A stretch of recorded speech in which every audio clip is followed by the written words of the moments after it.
வணக்கம். ஜோதிடர் சேலம் உமாராணி. இன்றைய பதிவு.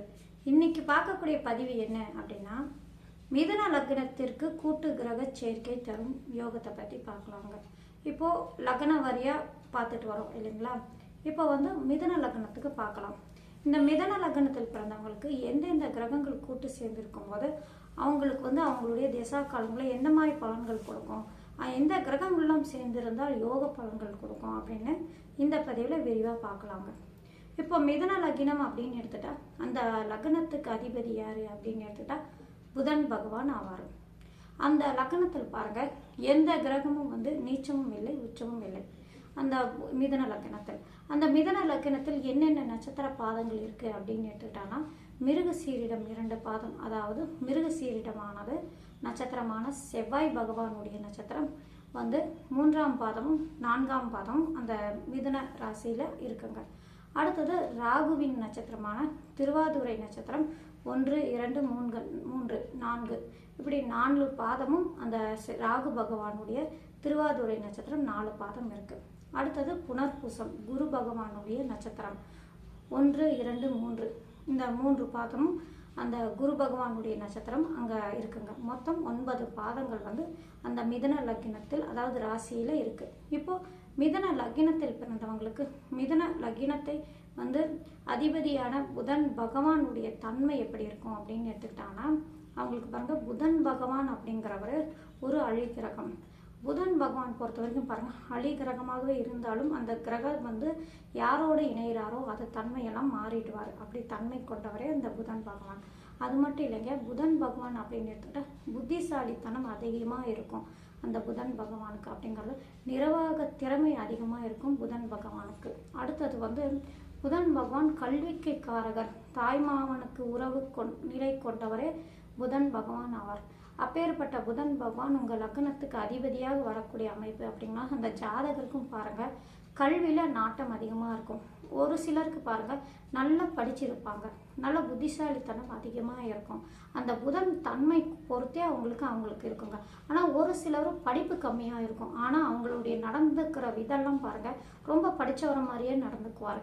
ரொம்ப நம்மளுக்கு அவங்க சொன்னாதான், இல்லைப்பா நான் அவ்வளோவா படிக்கலப்பா அப்படின்னு சொன்னாதான் நம்மளுக்கு தெரியும். அந்த அளவுக்கு புத்திசாலித்தனமாக செய்யக்கூடிய வேலையில் நுணுக்கமாக செய்யக்கூடிய தன்மை இல்லாமல் அந்த மிதுன லக்னத்தில் பிறந்தவங்களுக்கு இருக்குங்க. ஏன்னா புதன் பகவான் அப்படிங்கிற யாரு அப்படின்னா புத்திசாலித்தனம், நிர்வாக திறமை இருக்கும். அவங்க பார்த்த உடனே அந்த வேலையை டக்குன்னு ஒருத்தர் நேரம் எடுத்து கற்றுக்குறாங்கன்னா, இந்த மிதுன லக்னத்தில் பிறந்தவங்களுக்கு பாருங்க, ஒரு வாட்டி 2வது வாட்டி சொல்லும் போது அவங்க செஞ்சு காட்டிடுவாங்க.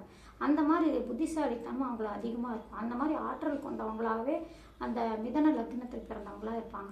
சரிங்களா? இப்போ அந்த மிதுன லக்னத்தில் பிறந்தவங்களுக்கு அந்த புதன் பகவான் 4ஆம் இடத்துக்கும் அதிபதி அப்படிங்கிற ஒரு அமைப்பு, கேந்திர அதிபதியாக வரக்கூடியவர் அப்படிங்கிற ஒரு அமைப்பும் உண்டு. சரிங்களா?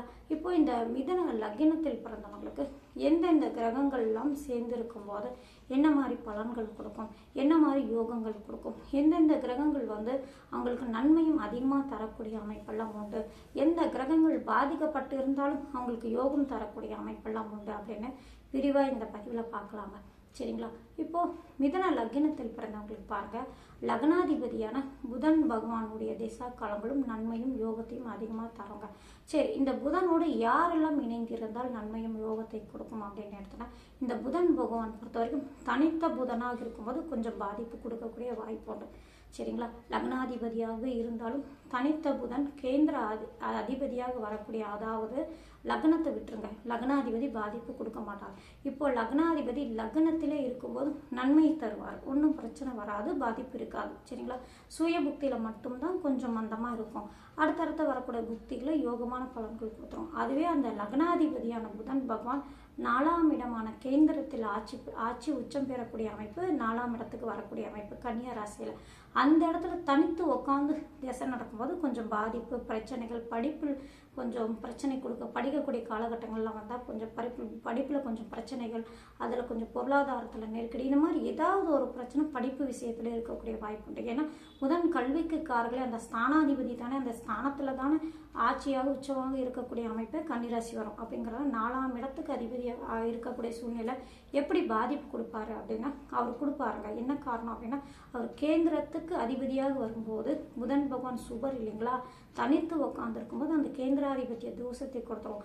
அதுவே அந்த புதன் பகவானும் சுக்கிரன் நினைவு பெற்றிருக்கும் போதோ சனியுடைய பார்வை பெற்றிருக்கும் போதோ இந்த மாதிரி அமைப்பில் இருக்கும்போது அது நட்பலன்கள் கொடுக்கக்கூடிய வாய்ப்பு உண்டு. அல்லது அந்த புதன் அந்த 4ஆம் இடத்தில் உட்காந்து ஒருவேளை வக்ரமாக இருந்தால் நன்மையை தரக்கூடிய வாய்ப்பு உண்டுங்க. சரிங்களா.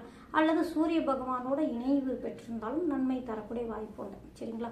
அடுத்தது அப்படின்னு எடுத்துக்கிட்டாங்கன்னா இந்த மிதன லக்னத்தில் பிறந்தவங்களுக்கு பாருங்க, அது என்ன லக்னம் அதை நான் சொல்லலை, அதையும் சொல்லிடுறேன். என்ன லக்னம்? உபய லக்னம். அந்த உபய லக்னத்துக்கு வந்து பாருங்க மாரகாதிபதி அது யாரு, பாதகாதிபதி யாரு அப்படின்னு நான் சொல்லிடுறேன். அதை மறந்துட்டேன், அதையும் சொல்லிடுறேன். அதாவது மிதுன லக்னமான உபய லக்னத்துக்கு மாரகாதிபதி அப்படின்னு எடுத்துக்கிட்டா 11ஆம் இடத்துக்கு அதிபதியானவர் மாரகாதிபதி ஆவார். அதனுடைய அதிபதி செவ்வாய் பகவான் ஆவார். சரிங்களா. அடுத்தது பாதகஸ்தானம் அப்படின்னு எடுத்துக்கிட்டாங்கன்னா 7ஆம் இடம் பாதகஸ்தானமாகவும் அதனுடைய அதிபதி வந்து குரு பகவானும் ஆவார். சரிங்களா. இப்போ இந்த மிதன லக்னத்தில் பிறந்தவங்களுக்கு புதன் பகவான் பற்றி நான் ஏற்கனவே சொல்லிட்டு வந்தேன் இல்லைங்களா. புதன் பகவான் லக்னத்தில் உட்கார்ந்து இருக்கும்போது நன்மை தருவார். 4ஆம் இடத்தில் இருக்கும்போது தனித்திருந்தால் கேந்திராதிபத்திய தோஷத்தை அளிப்பார். அதுவே சுக்கிரனுடைய இணைவோ அல்லது சனியுடைய இணைவு அல்லது பார்வை இருந்தாலும் அல்லது சூரியனுடைய இணைவு இருந்தாலும் அல்லது வக்ரம் பெற்றிருந்தாலும் நன்மை தரக்கூடிய வாய்ப்புகள் உண்டுங்க. சரிங்களா. அடுத்தது அப்படின்னு எடுத்துக்கிட்டாங்கன்னா சுக்கிரன் பகவானும் புதன் பகவானும் இணைந்து சுக்கிரனுடைய தேசம் நடந்தாலும் புதனுடைய தேசம் நடந்தாலும் நன்மையும் யோகத்தையும் தரக்கூடிய வாய்ப்பு உண்டு. சரிங்களா. அடுத்தது அப்படின்னு எடுத்துக்கிட்டாங்கன்னா சனி பகவானும் அடுத்தது புதன் அல்லது சுக்கிரனுடைய இணைவு பெற்றிருந்தாலும் சனி பகவானுடைய திசையும் இவங்களுடைய கூட்டு கிரக சேர்க்கை வந்து நன்மையும் யோகத்தையும் அதிகமாக கொடுக்குங்க. இங்கே சனி பகவான் இந்த மிதன லக்னத்தில் பாருங்க அவர் அஷ்டமாதிபதியாகவும் வருவார். 8ஆம் இடத்துக்கும் அதிபதியாக சனி பகவான் வருவார். 9ஆம் இடமான பாக்கியஸ்தானத்துக்கும் அதிபதியாக வரக்கூடிய சனி பகவான் வந்து 8ஆம் இடத்தில் ஆட்சி பெற்றிருந்தாலும் நன்மை தருவார். ஏன்னா அவர் பாக்கியாதிபதியாக வரக்கூடிய நிலை அப்படிங்கிறதுனால 8ஆம் இடத்திலே ஆட்சி பெற்றிருந்தாலும் அங்கே சுக்கிரனோடையோ புதனோடையோ இந்த மாதிரி அமைப்பில் இருக்கும்போது நன்மையும் யோகத்தையும் அதிகமாக தருவார். 9ஆம் இடத்துல இருந்தாலும் தந்தைக்கு ஏதாவது பாதிப்பு கொடுத்துருமா?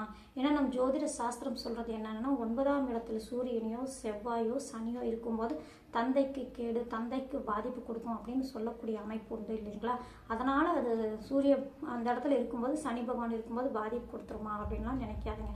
9ஆம் இடத்துக்கு 9ஆம் அதிபதியான சனி பகவான் 9ஆம் இடத்துல இருக்கலாம். தந்தைக்கு எந்த ஒரு பாதிப்பும் இருக்காது. தந்தைக்கும் மகனுக்கும் ஆன உறவு நிலையும் நல்லபடியாக தான் இருக்கும். ஒன்றும் பிரச்சனை வராது. சரிங்களா. ஒருவேளை சனி பகவான் 9ஆம் இடத்தில் நின்று வக்கரமாகியிருந்தால் கொஞ்சம் பாதிப்பு இருக்கக்கூடிய வாய்ப்பு உண்டு. சரிங்களா.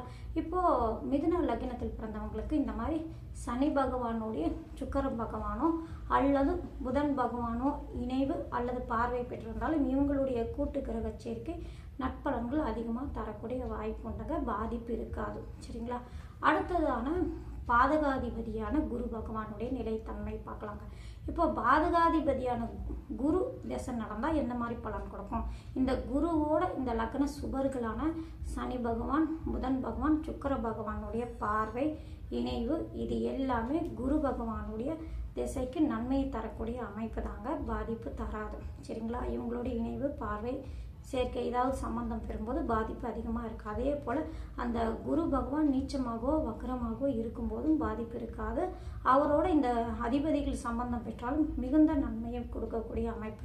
அடுத்தது இந்த குரு பகவான் பொறுத்த வரைக்கும் பாருங்கள், இந்த வீடுகள் அதாவது புதன் பகவானுடைய வீடுகளான மிதுனம் கன்னி, அடுத்தது சுக்கிர பகவானுடைய வீடான துலம் ரிஷபம், அடுத்தது சனி பகவானுடைய வீடான கும்பம் மகரம், இந்த வீடுகளில் இந்த குரு பகவானான பாதகாதிபதியான குரு பகவான் நின்றிருக்கும் போதும் அங்கே நின்று வக்கரமாகியிருந்தால் நன்மையும் யோகத்தையும் தரும். ஆனால் இங்கே இன்னொரு அமைப்பு உண்டுங்க. மகர ராசியில் மட்டும் பார்த்துக்கோங்க. மகர ராசியில் நீச்சம் அடைவார். இந்த 7ஆம் இடத்து அதிபதியான குரு பகவான் அங்கே நின்றிருக்கும்போது வக்ரம் ஆகியிருந்தால் கொஞ்சம் பாதிப்பு கொடுக்கும். அந்த சனி நிலையை பொறுத்து பாதிப்பு கூடுதலும் குறைவும் இருக்குங்க. இங்கே வந்து வக்ரம் ஆகாமல் நீச்சம் பெற்று மட்டும் இருந்தால் நன்மையை தரக்கூடிய அமைப்பு உண்டு. சரிங்களா. அடுத்தது அப்படி என்ன கிரகங்கள் அப்படின்னு எடுத்துக்கிட்டாங்கன்னா செவ்வாய் பகவானும் நன்மை தரக்கூடிய வாய்ப்பு உண்டா அப்படின்னு கேட்டாங்கன்னா நன்மை தரக்கூடிய வாய்ப்பு உண்டு. ஆனால் அவர் 6ஆம் இடமான ருணரோக சத்ருஸ்தானாதிபதி 11ஆம் இடமான மாரகஸ்தானாதிபதி அப்படிங்கிற ஒரு நிலையில் முடிந்த வரைக்கும் செவ்வாய் பாதிக்கப்பட்டு சுபர்களோடு சம்பந்தம் பெறும்போதும் தான் அந்த செவ்வாயுடைய திசா காலமும் நன்மையும் கொடுக்கக்கூடிய வாய்ப்பு உண்டுங்க. மற்றபடி இந்த மிதுன லக்னத்தில் கூட்டு கிரக சேர்க்கை அப்படின்னு எடுத்துக்கிட்டாங்கன்னா புதன் பகவானும் சுக்கிர பகவானும் இணைவு நன்மையும் யோகத்தையும் தரக்கூடிய அமைப்பு. அடுத்தது சனி பகவானும் சுக்கிர பகவானும், அடுத்தது சனி பகவானும் புதன் பகவானும், இந்த கிரகங்கள் கூட்டு சேர்க்கை நன்மையும் யோகத்தையும் தரக்கூடிய வாய்ப்பு உண்டு. அடுத்தது சூரியன் சந்திரன் பற்றி சொல்கிறேன். இந்த லக்னத்தில் பிறந்தவங்களுக்கு எப்படி இருக்கும் அப்படின்னு எடுத்துக்கிட்டாங்கன்னா, இந்த சந்திர பகவான் அப்படின்னா 2ஆம் இடத்துக்கு அதிபதி. இந்த மிதுன லக்னத்துக்கு புதனுக்கு பகை கிரகம் ஆகும். ஆனால் சந்திர பகவான் அவ்வளோவா பகையாக நினைக்க மாட்டார். ஏன்னா சந்திர பகவானுக்கும் புதன் பகவானுக்கும் உறவு நிலை என்னன்னு நம்மளுக்கு எல்லாருக்குமே தெரியும் இல்லைங்களா.